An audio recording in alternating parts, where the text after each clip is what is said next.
Yes, as Jana already said, my name is Bas Wisselink. I've been working within this space for a bit more than 4 years now. So when Bitcoin had the last stage all-time high in 2013, that was the point where I entered.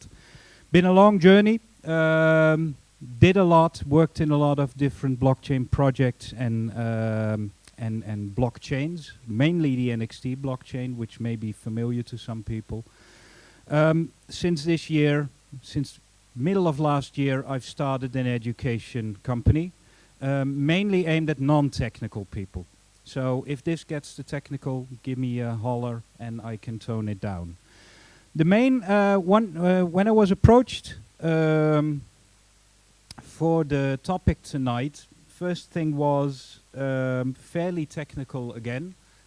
Was the topic of hashes, and I thought that might be a bit boring.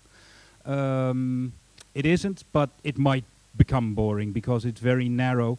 And one of the things that I've missed within the whole discourse around Bitcoin, blockchain, is history. The things that we're dealing with today, since 2008, when Satoshi published his white paper, didn't come out of thin air. And one of the most important things, I think, within using any technology is knowing where it comes from and why it is made the way it is. Because if you don't know why it works the way it works, you tend to have you tend to judge it based on the wrong criteria. You say, it can't do this, it isn't fast enough, for instance, which is one of the main current gripes around Bitcoin. It isn't fast, can't scale to Visa levels. And if you know where it comes from, you at least can understand why it's slow, and then judge whether that is a good thing or not. But then it's an honest assessment, instead of just saying it's not fast enough. That may not be a good assessment. It also allows you to judge anyone who says it is what we are doing is faster, and then judging, is this actually a good idea, just making it faster, or is it shifting the balance to something that may not be desirable? So tonight I'm going to take you through a long history, starting here in Amsterdam, for what ends up being Bitcoin, and I hope you'll enjoy it. Feel free to ask questions, so just put up your hand and I'll come to you, and at the end I'm going to try to fit in a Q&A for anyone who wants to hear something more. So you have to know where you come from in order to know where you're going to go. That's one of the core things I'd like you to keep in mind during the presentation. The timeline of Bitcoin, as I said, starts here in Amsterdam, at the Center for Math and Informatics, Centrum voor Wiskunde en Inkomen. And it starts because of a certain thing that happens when the internet becomes public, which is a change from a cash economy, hard cash, which you keep in your pocket, to a digital form of money. Because in 1989, 1990, it wasn't normal to pay by card. Anyone who's lived then knew that it was either by check, by bank wire, or by cold hard cash. Once you make the move from physical cash to a form of digital cash, which we're using all the time these days by PayPal, banks again, Apple Pay, Google Pay, and Bitcoin, of course, then you have certain problems that you need to overcome. So it starts there, and it starts in 1991. It starts with a product called DigiCash, which was created by Professor David Chaum, who was working here in Amsterdam. He actually already envisioned this system in 1981. 10 years before, so we have a long history to go. And one of the problems that you have that we can do when we're working with cold cash is I can take a piece and I can give it to someone, so I'm giving 50 euro cents here, and it has no history.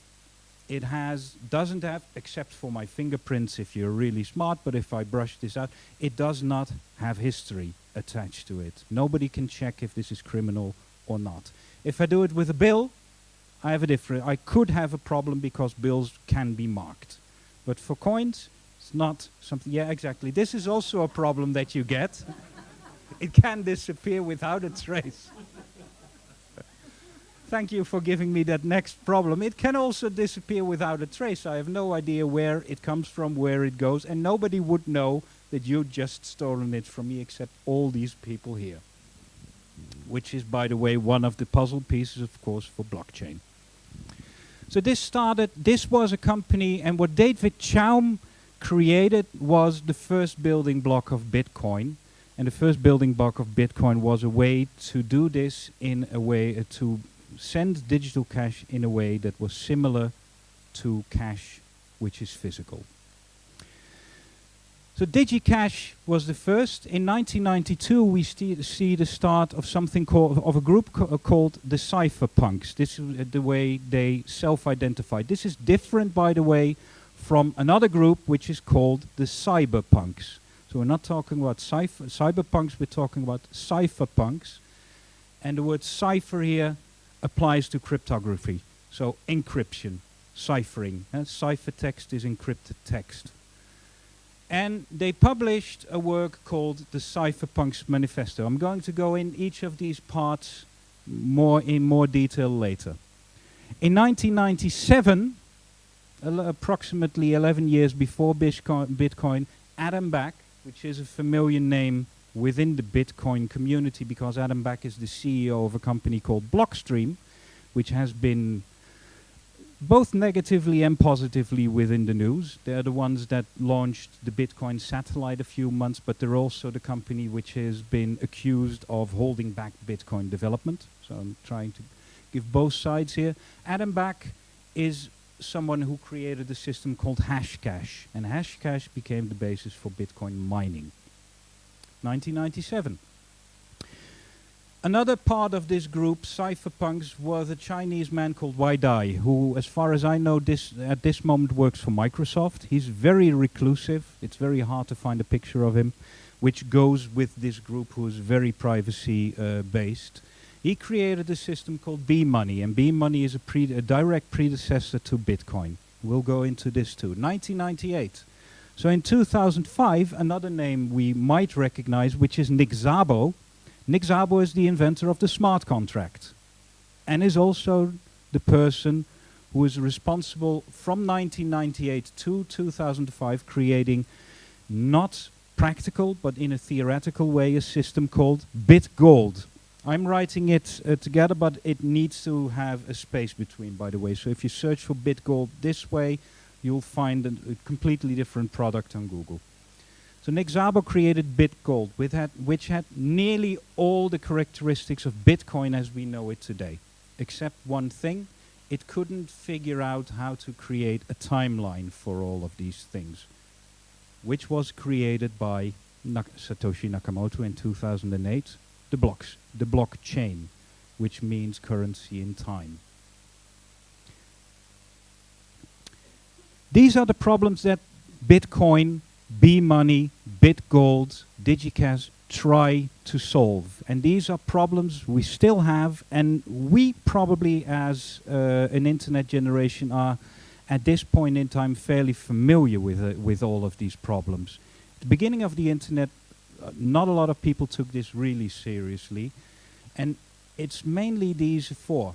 When you have digital money, you have the opportunity to have full traceability of all personal transactions. And that says a lot about you. What kind of things do you buy? Where do you buy them? How often do you buy them? This is the basis of business models for many companies these days, having this data, and if possible, selling them on, or building them into metrics for advertising, making sure you can be targeted, really, really focused. We have a full unit of account control to the monetary sovereign, or central banks and governments. That for these groups, it is seen as a real problem that there is full control over the monetary supply. You can do anything that you want with it. Of course, also payment blockades and confiscation become easier, which is not necessarily a bad thing, but it could be a bad thing. One of the examples I used to use a lot for example where this goes wrong is MasterCard in, well, I think it was 2009 started blocking, or no, 2011 started blocking all payments to WikiLeaks. This WikiLeaks at that point was very controversial to the US government because they had published images of attacks in Iraq proving they actively targeted civilians. That's not something you want to have known as a government because it's kind of a bad thing. So they were very angry, and that's as far as it goes. A government can be angry, but MasterCard, which is a private company, which you expect to be neutral as a money transmitter, blocked it for political reasons.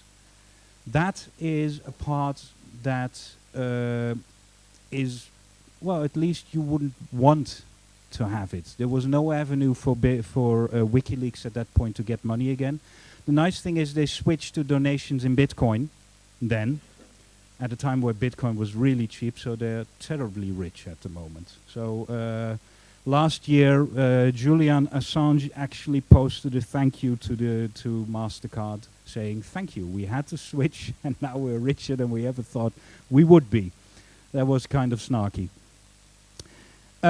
Total elimination of the informal shadow economy. This is also kind of smuggling things underhanded, which don't necessarily need to be illegal. This is kind of an image that has been projected, of course, but there is also there's historically a very good reason for a shadow economy in border neighborhoods, where you can smuggle in small amounts of, for instance, tin was a very important one in the past. Tin was used to make bronze, but tin was very heavy to import. But it turned out that actually these smuggled small amounts for very small manufacturers were needed to keep the economy going. So there is an informal shadow economy, which is, with digital cash, more and more difficult. And of course we have near absolute efficiency in tax collection, and the fact that your identity is linked to your money, which is scary as hell, I think. These are the problems that digital cash tries to solve. So every step that we're taking now, I'd like you to see on the basis of this solution, not on everything I mean that comes after. So we have David Chaum, who created DigiCash. He looked very nice in those days, beardy, he had a ponytail, lived here in Amsterdam, and had, for instance, also Nick Szabo as one of his students. So there are links between all these people. David Chaum saw the problem of identity linkage to your payment systems. So what he tried to create was a system for untraceable payments, where you could be and stay anonymous within the system when you do a payment. So just like the 50 cents that I pay now, that I just gave to you, I can do that anonymously in the real world. How could I do this in the digital world? He created a way where you could sign off, and Bitcoin also does this pseudonymously by private public keys. In principle, you are working on a pseudonym. So it represents you, but it's not linked to your name. I'm not sending as Bas Wisselink, I'm sending as 1XR, etc. The whole 64 characters that you have. He created a system by which this was possible in 1982, and in 1990 he started a company called DigiCash. Yeah, of course, he didn't have a few things that we take for granted now. This was a centralized system. He tried to peg his digital cash to a bank. Full reserve, everything was backed. We see this with Tether now. Tether is building on this same principle, as you have a one-on-one relationship with the real currency on your bank, as real as you want to believe it is, and the digital currency that is being traded. It went bankrupt in 1998. There's a good reason why it went bankrupt, and it had nothing to do with any state or bank trying to destroy them. This is kind of a myth that came up. It went bankrupt for a very simple reason. Anyone remembers how many things you bought on the internet in 1998? Not a lot. So there wasn't any demand for this product yet.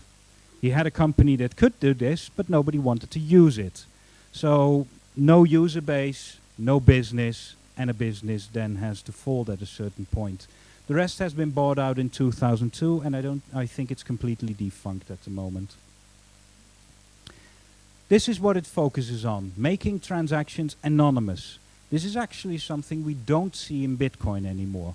Everybody, and any criminal by now should at least know that Bitcoin is not anonymous. And if they think so, they'll find out soon enough it is not. There are a lot of other projects that are focusing on this very specific use case. Monero, for instance, Dash, Verge, they are all trying to create a form of anonymity. And this also again goes for the kind of information that's being spread about these things. It's not meant for criminals. It's useful to criminals, but that's something else.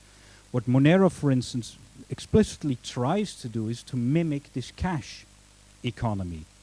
And the fact that you can use cash for a lot of criminal things, yeah, that's also true. So those are the things that make regulators these days very nervous.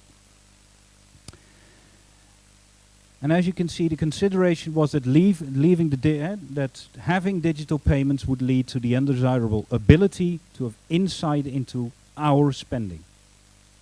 It became a reality because this is what digital payments do these days. They give the operators of such currencies a lot of insight into who we actually are or how we identify ourselves, without us even realizing it most of the time.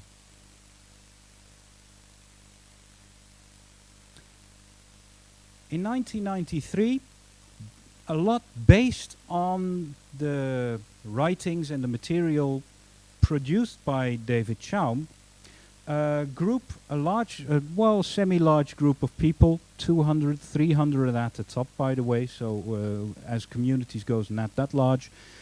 The cypherpunks started to self-identify as such, and they started to speak to each other on an online mailing group. And they published a manifesto, and the main topic of the Cypherpunks Manifesto, it's not the Cypherpunks because it doesn't work like that for that group, it's really individualistic, is we need to find a way to safeguard our privacy in the digital age. Again, this is a topic all of us at least should be very familiar with. Look at what Facebook does, look at what Twitter does. It's an information gathering machine, and it's more and more accepted that this is, well, at least it could be dangerous and it has unforeseen consequences. It also offers us a lot of convenience, but at the expense of a lot of private data. So what the Cypherpunks Manifesto does, it focuses on privacy, and privacy not as hiding something, so privacy is not secrecy. It defines privacy or privacy as the ability to disclose information about yourself at will. So if you meet someone on the street, you're a black box. They have little information about you. They can see, you could of course close yourself completely off and they can only see this is somebody who's completely closed off. But you also signal, of course, a lot of things with your clothes and the way you dress. But that's the amount of information people get. They don't get any other information. On the internet, if I look, and I do this game quite often if I meet somebody in this space, I go look at, for instance, a Facebook profile and then see what kind of information they all leave lying around free for me to snatch, trusting that I'll not use it in a bad way. That's what this is about. You disclose it also almost by default, and you should be able to disclose it to the people you trust. That's the idea behind the Cypherpunks Manifesto. Privacy in an open society requires anonymous transaction system. The idea behind this is, if it's not anonymous, we have the same problem. I'm leaking information all over the place. So I may be willing to hand over all this information, for instance, to the tax man. I have no problem with that, but I want to make the choice. That's the idea behind the anonymity of transactions. So you may want to share it, but it needs to be your choice. It also requires cryptography, they say, because the only way you can hide things online is by encrypting them. And that needs to be default. So that's where the cryptography comes in. And for privacy to be widespread, it must be part of a social contract. And by this they mean people need to be active in this. If people become passive, then the information spreads all over. If I, for instance, do a transaction with Valeria here, and she is sloppy in her encryption or leaking information, I'm done, because my information is also leaked at that point. So the social contract part is, as long as people keep leaking it involuntarily because of laziness or because they just don't know, we're all at stake. I can encrypt whatever I want, but I'm still in trouble because somebody else leaks. So that's that part, the privacy part. Then we come to Hashcash. This is one of the bigger breakthroughs. Hashcash was created by Adam Back, and it's meant as a postage stamp for email. Because one of the problems they had then in 1997, which was fairly 4 years after the going public of the internet, the problem still was email spam. That immediately came because it was free to send email. Hashcash was a method by which you could make people pay for emails sent to you, and you needed to set that up. What it did was you force somebody to first solve a cryptographical puzzle, which is a hash. And the hash had a very set amount of difficulty. Once it's solved, you can give two pieces of the answer to me, the one who posed the question, and by this I can immediately check if that's a valid solution, if you actually put work into it. That is what mining does too. So it was a way to make it difficult, because if you want to do this hundreds of thousands of times, it costs you a lot of computer power, as we know from the mining centers which are used for Bitcoin. A terrible amount of energy is going in there. That's the idea, to eliminate spam, according to Back. So it's a spam prevention system, and it actually does quite the same thing within Bitcoin too for that. It also referenced, I'm giving you all the links at the end by the way, it also referenced the fact that it would be possible to outlaw DigiCash because it's centralized. So the whole idea of decentralization was also swirling around at that time. And it became the basis of mining algorithms. So this is 1997, 11 years before Bitcoin. This is one of the few very old pictures I managed to get from Wai Dai. He's probably unrecognizable for who he is right now. And he created B-Money. And B-Money was building on DigiCash. So it used the signatures that we had. But it does something else. It puts in, so here we have the public key pseudonyms. That's something we know from Bitcoin. And it's something we know from DigiCash.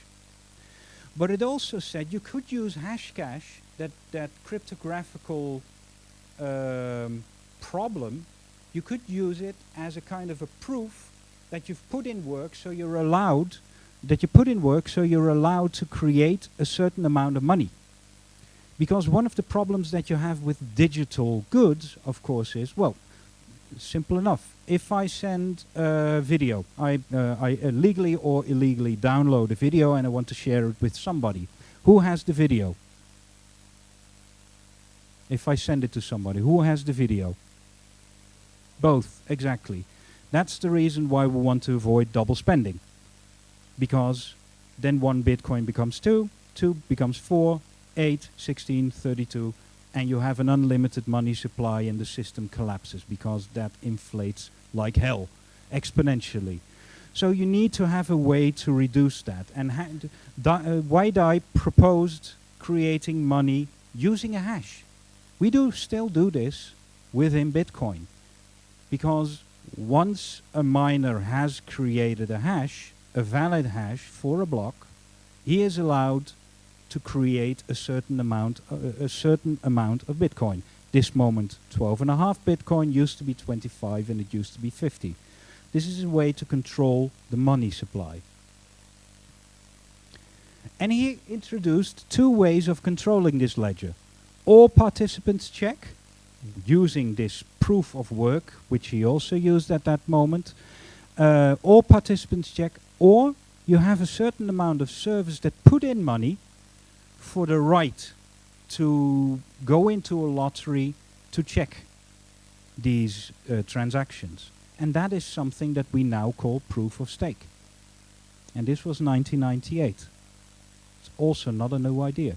Proof of stake is basically putting up a collateral to participate in the process of verifying blocks. That's what you do, and you get transaction costs for that. So this is also something that already is a much older idea. It's missing a few key elements. The thing that it really misses is a way to control the money creation. Because he didn't know how to control the amount of work that somebody would put into this proof of work. The idea was the more proof of work you put in, the more coins you get. But he couldn't figure out a way how to put a cap on that you couldn't do more than you were allowed to. So then you still have a possibility, if somebody has a huge computer, that he would create millions for himself by outweighing the whole system. So that was still a problem. Well, this is Nick Szabo, the man behind smart contracts.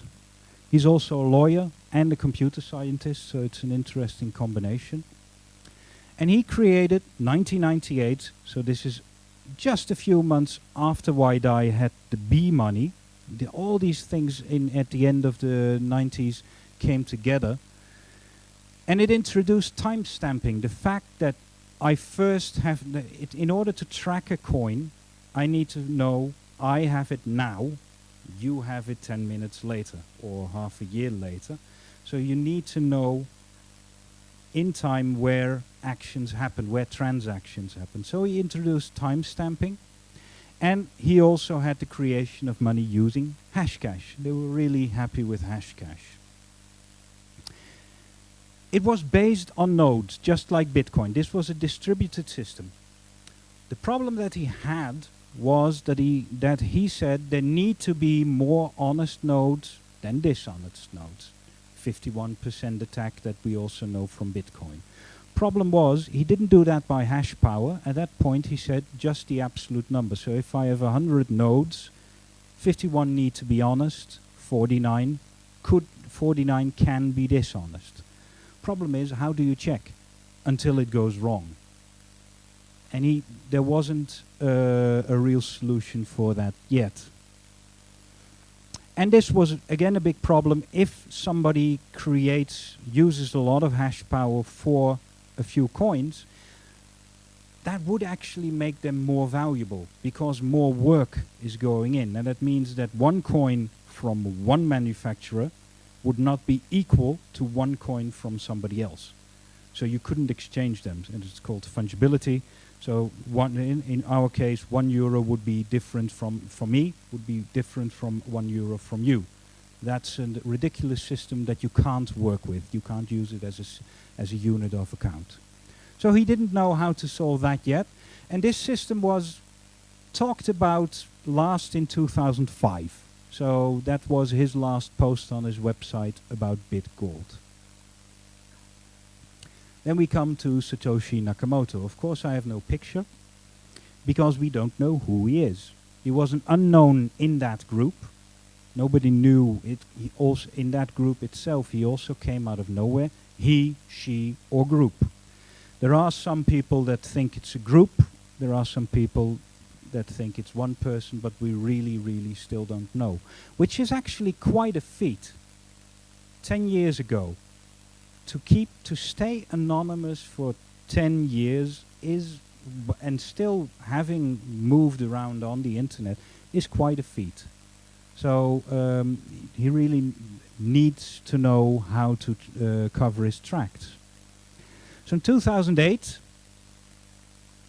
the whole talk about digital money had fairly died down. There were only a few people, even within that cypherpunk group, who were really interested in it. People really thought it wasn't really that hot anymore. So 2008, out of nowhere, an eight-page document comes, which is called the Bitcoin White Paper. And if you compare it to the abstracts or pieces that the others wrote, they don't even fill a page a lot of the time. This is 8 pages and completely worked out with a fairly well thought out way to create all these things, building on all the other things. A lot of these things, like why dies money, are referenced in the white paper in footnotes. And in 2009 he did something that a lot of the others also didn't do. He actually made it. He created it and started running it on the 3rd of January of 2009. And the first transaction that was made was between him and Hal Finney. Hal Finney was also somebody who created something called reusable proof of work, which was the basis of a few of these other systems too. All these people are suspected of being Satoshi Nakamoto, by the way. So Hal Finney, Nick Szabo, Waidai, and all of them have said, no, we're not, or I'm not. The only one who isn't really a contender is David Chaum, because his work was mainly on the signature part and he didn't do the other things. He's not really directly involved in the system. So what Bitcoin uses is public key pseudonyms. It has timestamping. It has the creation of money using Hashcash, like I already said. And it introduces something new. And the new thing that it introduces, it has roles for nodes, so you have miners. All of the other systems didn't really have miners. And it uses a way to batch transactions into one block. And it uses a thing called Merkle trees, which makes it possible to identify transactions by means of cryptography. The hashing becomes the most important part to decide if you're boss on the blockchain or not. So if you have 51%, you're boss on the blockchain.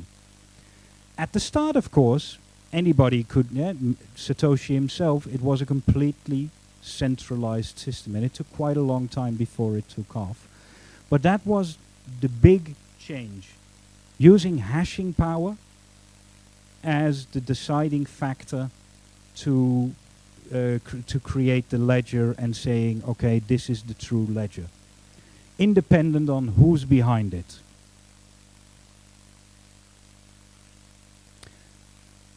So we can summarize it as David Chaum, he solves the problem of who spends the coin.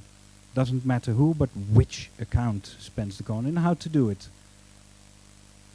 Then we have Waidai, Hal Finney, and Nick Szabo, who solve what do I send?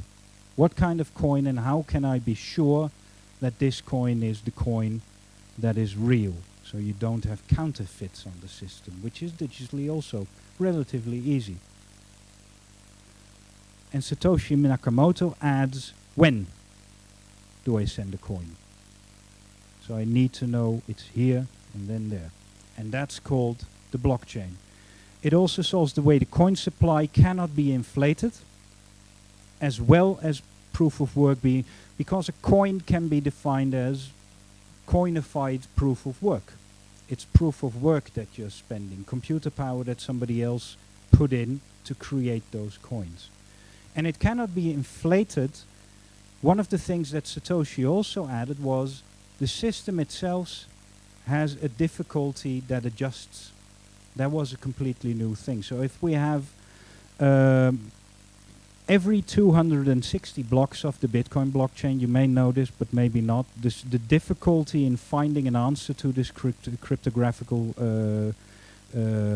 problem changes, up or down. Usually it's up, because people put more and more systems up to mine Bitcoin.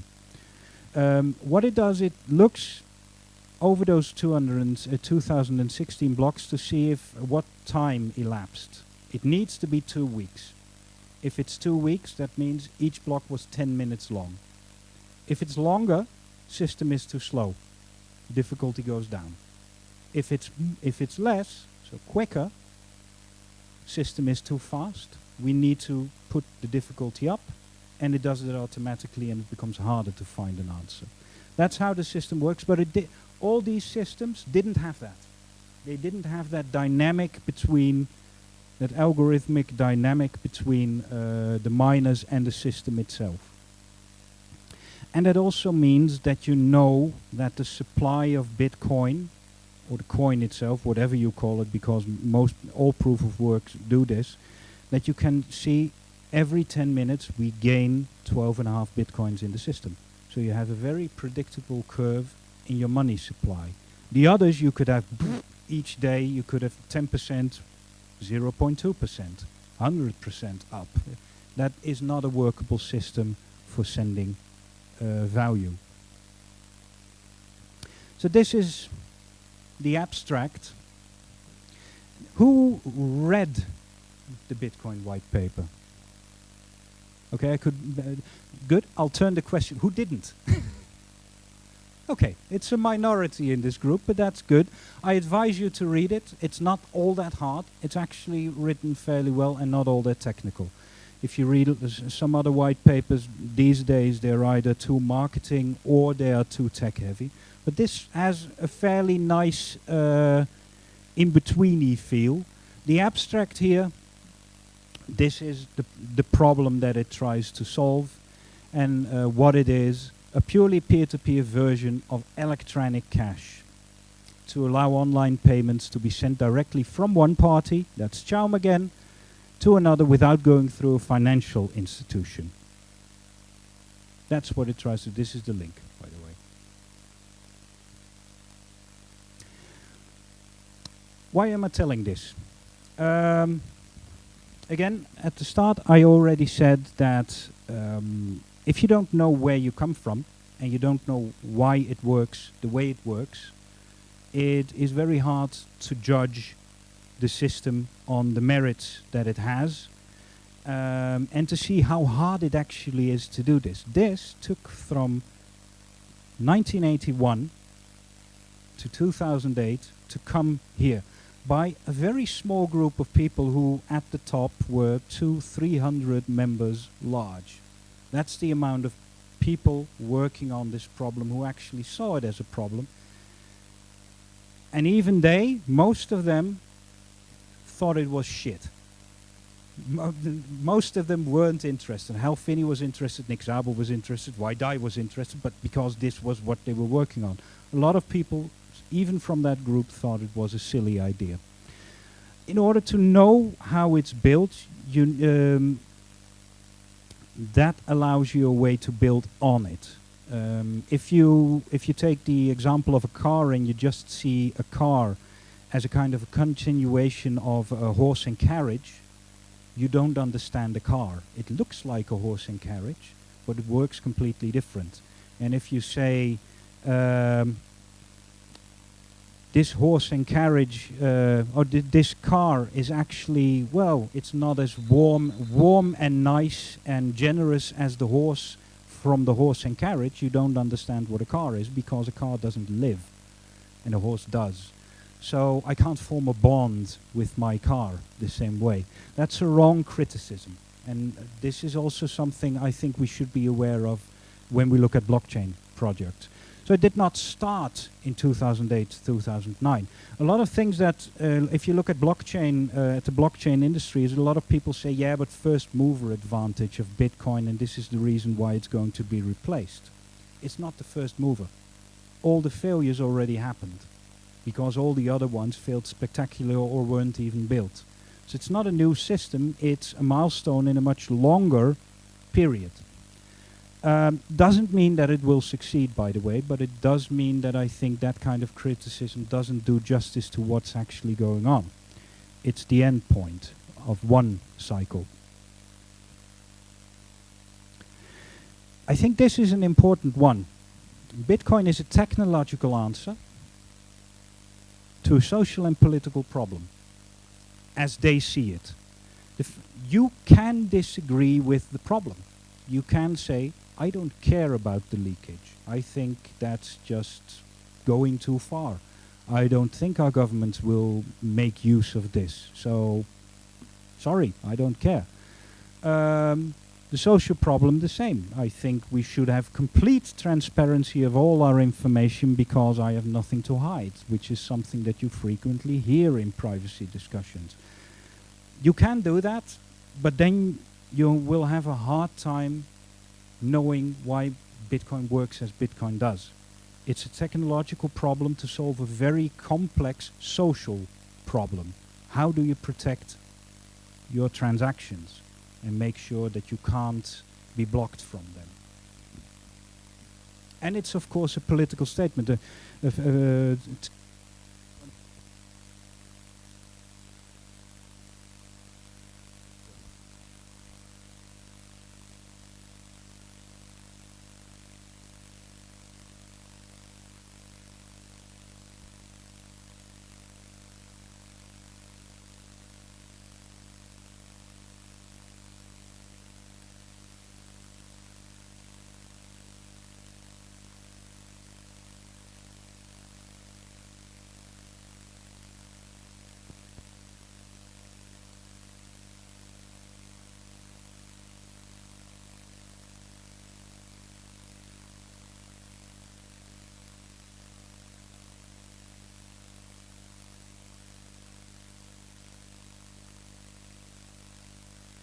Not neutral. Test.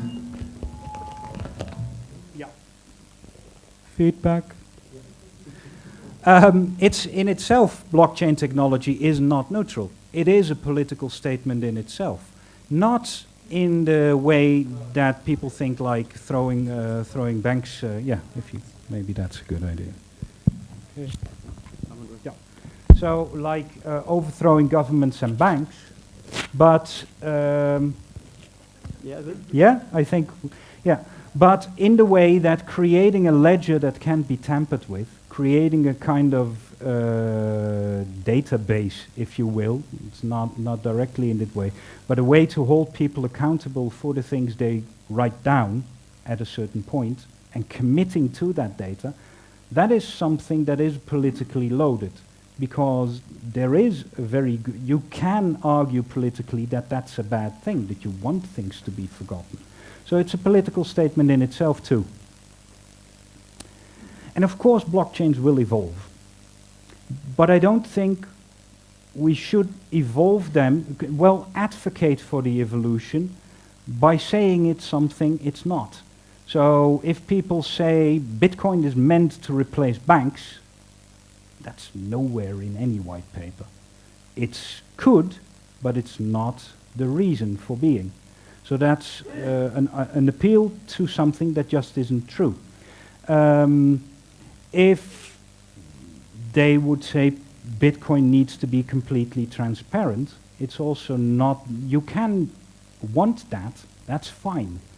But by saying that, for instance, Satoshi wanted that, it's not covered in any writing anywhere. So you can't appeal to the maker. You can appeal to yourself. You think saying, I think it should be this way is just as fine, because we're all working in this tradition. So it's a solution to a very specific problem.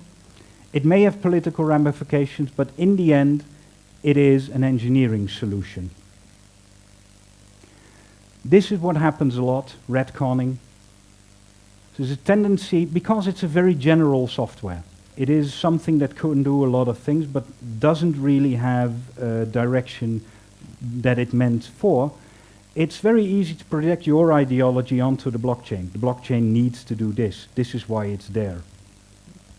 And if you don't define really strongly, you get into the weirdest situations. So for instance, if you talk about a blockchain needs to have fast transactions, you need to define what means fast. Fast in what context? Is fast 1 million? If you compare it to other types of transactions we do, it could be once a month. And then it already could be fast. And usually you see this in discussions a lot. One person thinks fast is 100 transactions per second, the other says 1. They're talking about two things and they haven't defined what they're talking about. Get into a huge fight because the content at that point is useless because there's no basis for comparison. The only thing we remember is the emotion behind everything. This is my idea why we think this is such a highly divisive community. Everybody's always angry with each other, usually because they don't define beforehand what they're talking about. So the only thing then you remember is the anger and say, yeah, all these angry people. You see this with forks too. Forks are also trying to be redefined, or a social agenda. This coin isn't fair. Fair is a really difficult one, because what's fair to me might not be fair to someone else. A true capitalist might say, because I put in all this work, it's my right that I own these coins. Somebody else might say, everybody needs the same amount of coins, because that's fair. Both use the same word, but they talk from completely different angles. If you don't define that beforehand in discussion, you have a really big problem. Features, the same thing, and governance. Governance is, I know tonight few people from Decred are of course in. Governance is also a hot topic, because you can define governance as active, as somebody needs to make a decision about something. But if you, for instance, would include governance as an emergent property, then you're not lacking governance by not having active voters, for instance. If you don't define that beforehand, you get into trouble with, well, a lot of discussions. That doesn't mean that any of these things is bad. We should be allowed to talk about anything, but the discussion is helped by me making it very clear and knowing where we come from. None of these are aims, this is what here in the shadows, none of these are definite aims of Bitcoin. Last part, and this whole talk is about, for me, about knowing where we come from and about learning to define more clearly in order to make sure that what we talk about is actually what we want to achieve and not just being right. So we have vague and confusing definitions. In the header of Bitcoin we have the word cash. What's meant by cash? Because Bitcoin isn't money at this moment, so how does cash apply? Even Bitcoin Cash isn't cash. It's a carrier for, at this moment it's no more than a carrier for value. This Bitcoin is at this moment is 9,000 units of dollars worth. I'm sending it, so I'm sending 9,000 units of dollars in value. And I can exchange that somewhere else to that value. So cash is a really, if we don't define what cash is, cash, the first definition is real money, is the physical money. And digital cash would also be money. But is money a currency? As long as we don't define that, we have a problem. Well, same with currency. The word fast, I already covered. What do you mean by fast and in which context? Otherwise it makes no sense. Secure is also a really nice one. For a door, it's really, we have 3 values of secure. We have an open door, we have a closed door, and we have a locked door, for instance. That's fairly easy. If I call a blockchain secure, what do I mean? I know that cryptographers have a really rigid definition for this. So if you talk to a cryptographer, you need either to say, okay, we're going to use the informal definition of secure now and define that, or go with his definition. But you need to understand what he means then, with an infinitesimal chance. Secure is one, you always get this with proof of work and proof of stake people. It's both secure, yes, but one is more than the other. Is that a problem? That depends on what you use it for. It might not be a problem at all. In order to talk about these things, we need to define them, either per debate or in general, which I think will not be possible within the current atmosphere, that we have general ways of talking about these things. But at least in each debate we should try up front to say, okay, when we talk about this, we mean this, and not, otherwise you talk. So if we do not, we will continue to be vulnerable, because this can be misused, and you see it happening a lot by trolls. They just troll with vague definitions. So if you have no definition, it's impossible to defend against somebody saying, yeah, this system is insecure. If you have the ability to answer, what do you mean by secure? Troll is dead. If you don't, and you try to say, yes, it is secure, end of story. You're in the story and you create all this negative energy again. So it's something that we're really vulnerable with all of us. And you see a lot of people falling for this.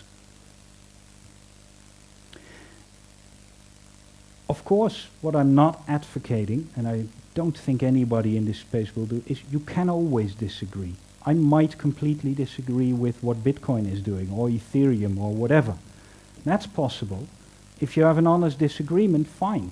Then you have a good debate based on real facts, instead of feelings.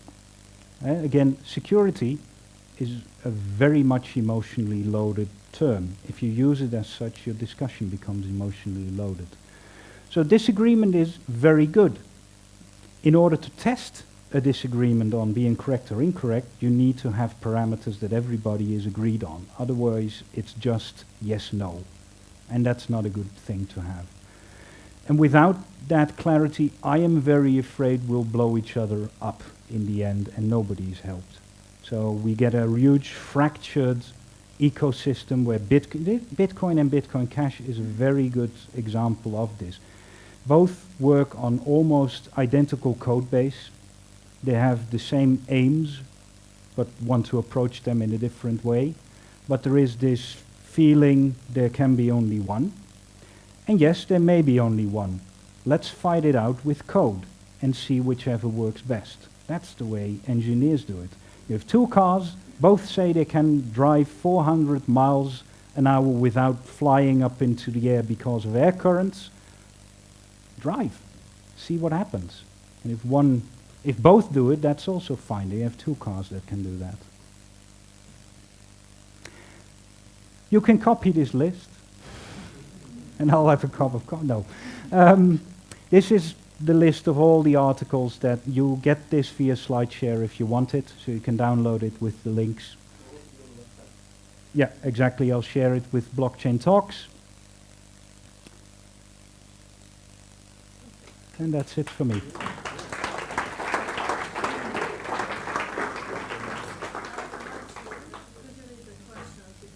Oh.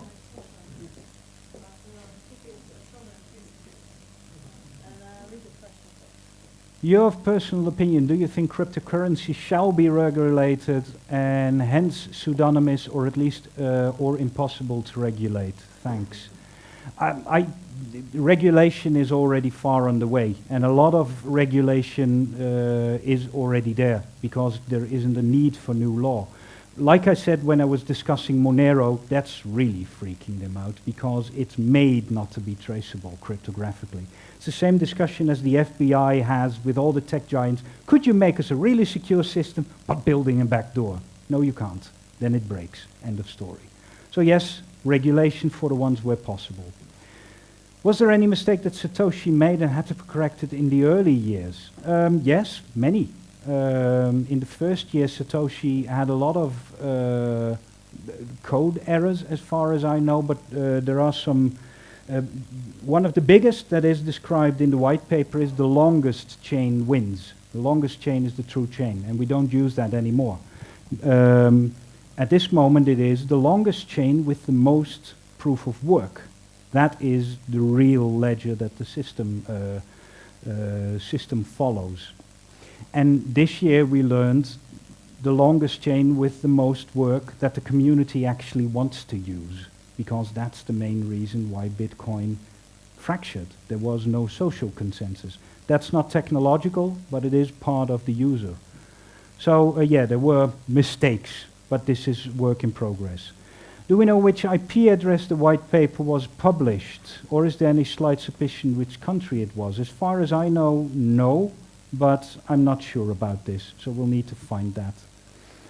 Is Bitcoin fungible, since the history is attached to Bitcoin, and if not, is it a problem? Fungible within the system, yes. Outside the system, it's of course in the complete cryptocurrency space, it might not be. But within the system, yes. The general public will all have to use cryptography. Do you think this is a problem of educating the people or of creating better user interfaces?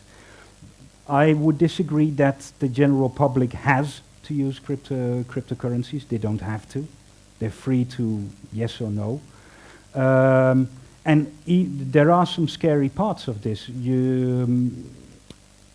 For instance, I see a few use cases where cryptocurrencies are being used as the backbone of fundamental systems in our lives, healthcare, insurance, those kinds of things. If you're locked into the system forcing you to use a blockchain for that, and if you know that blockchain is insecure, for instance, because you're really smart and actually can know this, you shouldn't be forced to use it. But we're moving into... A blockchain might be distributed, the things on top of it might be really centralized, so we are not solving any problem there.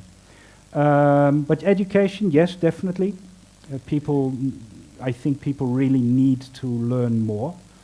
And easier user interfaces, oh yes.